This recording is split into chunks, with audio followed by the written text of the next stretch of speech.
Mūsų mieloje Lietuvėlėje dar nereti atvejai, kuomet į eilinių piliečių interesus numojama ranka ir skubama tenkinti stambaus kapitalo atstovų norus bei pageidavimus. Su tokiu apsukrių verslininkų noru tvarkyti svetimoje žemėje kaip savame kieme nesenai susitūrė Tauragės rajono Kėsčių bei aplinkinių kaimų gyventojai. Juos prieš pačias kalėdas lyg griaustinis iš giedro dangaus užgriuvo žinia, jog šį kaimą supančiose žemėse greitų laikų turėtų prasidėti didžiulio vėjo jėgainių parko statybos. Kaip teigia Kėsčių bendruomenės pirmininkė Laimutė Sugintienė, apie planuojamas statybas ji ir kiti kaimo gyventojai atsitiktinai sužinojo iš vieno kaimyno. Praėjusį šeštadienį skubiai sukviestas Kėsčių bendruomenės ir gretimų kaimų gyventojų susirinkimas. Jame dalyvauti ir padėti apginti paprastų žmonių interesus pakviesti mūsų rajono vadovai Žygaičių seniūnas. Žmonės sužinoję apie ketinimus jų kaiminystėje statyti vėjo jėgaines pasipiktino ir nusprendė už savo interesus pakovoti. Juolab, taip teigia bendruomenės pirmininkė, tinkamai informuoti vietinių gyventojų niekas nesiteikė. Jos taip pat stebina ir Klaipėdos regiono aplinkos apsaugos departamento priimtas nutarimas, kad vėjo jėgainių statybai Aukštavilkių, Lauksargių, Šakių, Girininkų, Kregždėnų kaimuose, kurie priklauso Tauragės rajono Lauksargių seniūnijai, poveikio aplinkai vertinimas neprivalomas. Toks vertinimas veikiausiai nebus privalomas ir aplink Kėsčius išdygsiančiam vėjo jėgainių parkui. Ar tiesa, jog netoli Kėsčių numatyta pastatyti kone 80 vėjo jėgainių? Kada ir kaip jūs šią naujieną sužinojote? Ta naujieną sužinojau perskaičius laikraštį, kas nugalės vėjo jėgainės ar aerodromas. Pradėjau domėtis, taip pat paskambino kaimynas Jankauskas, kuris pasakė, kad buvo atėję vyrukai, kurie nori nuomoti žemės sklypą vėjo jėgainių statybai, bet sako, aš juos pravėjau, jeigu kartais norėtų statytis bendruomenę į vėjo jėgainės, aš tą sklypą jums išnuomočiau.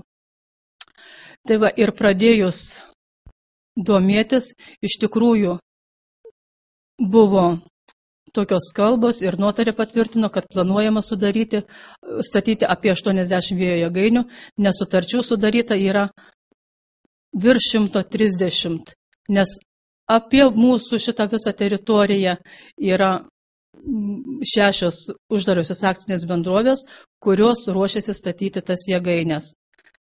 Ir dabar tik tai viena grupė, Laja Group, kuri numačiusi pastatyti jėgaines 34 sklypuose, bet tai nereiškia, kad bus 34, nes vienam sklype gali būti jų statoma ir daugiau, kiek jiem bus suprojektuota.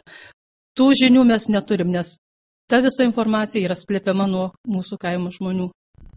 Praėjusį šeštadienį vyko Kėsčių kaimo bendruomenės, kurios pirmininkė jūs esate, susirinkimas. Kas jame nutarta? Kiek žinome, žmonės pasiryžę priešintis jėgainių statybai. Kodėl? Žmonės net nežinojo, taip kaip nežinojo, kad Kėsčiuose statomos vėjo jėgainės, tik pamatė, kad jau rausiami pamatai, kyla bokštas ir net nežinojo, kas bus pastatyta. Taip ir dabar visi buvo nustebę, jokios informacijos, kad bus statoma tiek, net nežinojo, kad jiem už nugaros jau statoma, prieki vienam jau turi pastatyta ir ten žmonės jau skundžiasi, kad visi kurmiai iš laukų parbėgo į gyvenvietę, kad žmonės naktį negali miegoti, skauda galva, nors yra pastatytos 10 kartų mažesnės jėgainės ir kad bus apstatyta visa gyvenvietė, matosi iš to, kad yra sudarytos sutartis maždaug pusę kilometro atstumu nuo Kėsčių gyvenvietės. Artimiausia bus pusę kilometro atstumu. Dabar, o kai bus priimti tie normatyvai, galbūt bus leidžiama statyti net ir už 100 metrų. Tai mes negalim žinoti, nes tokių normų dar mes neturim, kad būtų patvirtinta galutinės ir kokio atstumu bus statoma. Mes nesam informuoti. Ar buvo atliekamas tyrimo poveikis aplinkai? Kad poveikis aplinkai yra neprivalomas, tą tvirtina Klaipėdos regiono aplinkos apsaugos departamento išvada, kur rašoma, kad Tauragės rajono jėgainių statybai Lauksargių, Šakių, Girininkų, Kregždėnų kaimuose poveikio aplinkai vertinimas yra neprivalomas.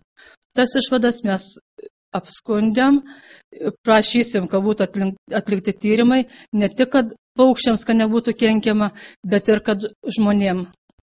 Mes ūkininkai nežinom irgi, koks poveikis bus mūsų gyvuliam, kurie ganysis per dienas aplink tuos bokštus. kokia jų reakcija bus. Nes Lauksargiškiai jau skundžiasi kai kurie ten greta Lauksargių gyventi žmonės. Tai jie užtat ir prašo mūsų, kad mes nedarytume tokių klaidų, kaip jie padarė, kad jų nelauktų toks pragaras, kaip jie sako, kaip jie gyvena dabar. Jau sausio 21-ąją vyksiančiame rajono tarybos posėdėje gali būti pateikti tvirtinimui detaliai planai vėjo jėgainių statybai. Ar kas nors kreipėsi į kaimo gyventojus ir jų bendruomenę, kad gautų sutikimą numatomoms statyboms? Mes tokių žinių negavome, tik tai nuėjus pas mero pavaduotoją pasakė, kad 21 bus svarstomas tas klausimas dėl detaliųjų planų tvirtinimo. Ir sakė, nevėlu, dar galima kažką tai padaryti. Tai mes stengiamės iš visų jėgų supažindinti žmonės. Jie privalo, turi teisę žinoti, ne vien verslininkai, skleisdami tokią nuomonę, kad tos jėgainės bus labai gerai, sveikos, elektra bus pigi, bet ir koks poveikis bus mūsų žmonėm, mūsų vaikam, nes čia ne kioskai, kuriuos bus galima po 5 metų nugriauti, nes sutartis daromos 99 metam, kurių tikrai pastačius sunkiai bus nugriauti ir atstatyti esamą padėtį. Uždarius Ignalinos atominę elektrinę, Lietuva dalį reikalingos elektros energijos priversta pirkti ir gana nepigiai iš kitų šalių. Už tai plečiant vėjo jėgainių tinklą nemenka dalį pigios ir ekologiškos elektros energijos galėtume pasigaminti patys. Kaip jūsų nuomonė galima būtų suderinti vėjo jėgainių šalininkų ir gyventojų, greta kurių valdų numatome statyti jėgainės interesus? Čia nesutiktume su šitą nuomonę, nes vėjo jėgainių energija yra dvigubai brangesnė negu bet kurioje elektrinėje pagaminta elektros energija. Nes šitą elektros energiją supirks 31 centą už kilovatvalandę, o perkant iš užsienio, kai buvo minėta, moka 15-17, o pastačius 18 metais Sekmokas sekmadienį savo laidoj, kai šnekėjo, planuoja pastatyti atominę elektrinę ir kur savikaina bus apie 10 centų. Tada mes būsim vis tiek priversti mokėti už 31 centą už kilovatvalandę, o tą pigią elektros energiją turbūt parduos užsieniui, nes bus perteklinė. Ir aš nematau, kad būtų kokia nauda mūsų žmonėm, nes mes mokėsim žymiai brangiau. Ir kokie bus jūsų tolimesni žingsniai? Mes vis tiek bandysim visom pastangom apginti savo kaimus, kad jie nebūtų izoliuoti. Dabar mus planuoja padaryti, kai kokia žiurkė suvarytas į vieną centrą ir kur negalėsim jokios kojos iškelti iš to kaimo, nes reikės gauti vėjo jėgainių savininkų sutikimus, nes žemės paskirtį galėsim keisti turbūt už 2 kilometrų. Neaišku, kai bus priimtos tos normos, bet bus suvaržytos mūsų visos teisės, visi interesai. Niekas neklausia, ar ką tu planuoji po 5 metų daryti, po 10 metų daryti. O tik tai atsižvelgia į verslininkų nuomonę, kad jiem būtų lengviau privažiuoti prie tų mūsų gerų kelių, sutvarkytų gyvenviečių. Mes pageidautume, kad tokias jėgainės pirmą pradėtų statyti ten, kur yra dirvonuojantis laukai, išnykę kaimai, kur žmonių kelis kilometrus nerasi nei į vieną, nei į kitą pusę. Ten tegul pabando, pažiūrėsim, koks poveikis aplinkai, kaip prašo Klaipėdos apsaugos departamentas, kad bus atliekami tyrimai 5 metų laikotarpyje. Tai va, tegul išbando ten, kur niekam nepakenks, tada jeigu nebus jokio poveikio nei gyvuliams, nei paukščiams, nei žmonėms, tada tegul stato, kad ir gyvenvietės vidury. Ar bandysit kreiptis į aukštesnės instancijas? Taip, bandysim kreiptis, jau turim pasirašę kreipimąsi, dabar laukiam šeštadienį vykstančio susirinkimo Lauksargių kaime ir tada bandysim bendrom jėgom vėl kreiptis į visas instancijas, prašyti atsižvelgti į mūsų vietos gyventojų interesus, žemdirbių, nes pastačius tas vėjo jėgainės nebus sukurta nei viena darbo vieta mūsų kaimo žmonėm, nebus turbūt nei ramaus miego, ir bus nesantaika tarp kaimynų, nes vieni išnuomavę gaus tos pinigiukus kelis, o kiti gyventojai, kurių sąlygos bus lygiai tokias pat kaip šitų žmonių, jie tai aišku bus nepatenkinti ir kils, jau ir dabar kyla konfliktai tarp kaimynų. Sakau, prasidės chaosas, jeigu bus neplanuojami tokie dalykai, nes čia statoma ne 5 metam į priekį. Kėsčių ir kitų kaimų gyventojai suvokia, kad jų žemės tamprių žiedų apsupusios vėjo jėgainės nepagerins jų gyvenimo kokybės. Atvirkščiai, Griešpelkių, kitų netoli Lauksargių esančių kaimų gyventojai jau spėjo pajusti neigiamą vėjo jėgainių poveikį jų sveikatai. Kaip žinia, šiuose apylinkėse praėjusiais metais uždarosios akcinės bendrovės Energo grupė užsakymų pastatyta 10 vėjo jėgainių.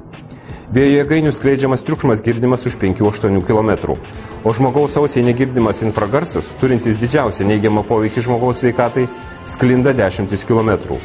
Įvairiose šalyse atlikti moksliniai tyrimai leidžia konstatuoti, jog net 80% žmonių gyvenančių netoli jėgainių kamuoja chroniška nemiga, migrenos, nervingumas bei nuolatinis nuovargis. Jie taip pat skundžiasi klausos sutrikimais, vystosi psichologinė alergija vėjo jėgainių garsui ir net vaizdui. Tokių negalavimų kamuojamas žmogus tikrai nebus gyvybingas bei darbingas. Pažymėtina, kad pagal ES teisės aktus poveikio aplinkai vertinimui suteikia didelė svarba, atsižvelgiant į vieną svarbiausių atrankos kriterijų – veiklos mastą. Prisiminkime, Kėsčių apylinkėse gali išdygti daugiau nei 80 vėjo jėgainių, taigi statybų mastai dideli ir poveikis aplinkai išties bus nemenkas. Kėsčių bendruomenė erzina ir tai, kad statybomis suinteresuoti asmenys gudrauja. Pirmiausia, aplanko labiausiai pažeidžiamus, senesnius, skurdžiausiai gyvenančius kaimiečius. Jiems pakiša pasirašyti ir dėja žmonės pasirašo dažnai net nepaskaitę 6-7 lapų sutartis, pažada mokėti kasmet piniginę išmoką. Taip pat žmonės įkalbami pasirašyti sutikimą, jog minėti asmenys gali jos atstovauti įvairiose instancijose. Beje, šios sutartys netvirtinamos pas notarus, tad paprastam kaimo žmogui vėliau ieškoti teisybės ir užtarimo galimybių kaip ir nebelieka. Nuo Kėsčių bendruomenės Elbenta taryba, gindama visos bendruomenės ir jos ateities kartų interesus, kreipėsi į Tauragės rajono savivaldybės tarybą su pareiškimu, kad ši netvirtintų detaliųjų vėjo jėgainių statybų planų. Tačiau pasak rajono mero pavaduotojo Prano Petrošiaus, 3 jėgainių detaliai planai jau patvirtinti, o kitų statybai dar tik rengiami projektai ir jei Kėsčių bei kitų kaimų gyventojai kreipsis į rajono tarybą, jų prašymams ir reikalavimams bus skirtas reikiamas dėmesys. Pagirtina, kad žmonės netyli ir kovoja už savo teises, pridūrė mero pavaduotojas. Jei rajono taryba nesugebės atlaikyti nemenko vėjo jėgainių statytojų spaudimo ir patenkins jų, o ne kaimo gyventojų interesus, Kėsčių bei Lauksargių bendruomenės bus priverstos kreiptis į Lietuvos Respublikos aplinkos ministeriją ar net šalies prezidentę. Paprastų žmonių balsas turi būti išgirstas ir tikėkimės, bent šį kartą taip ir atsitiks.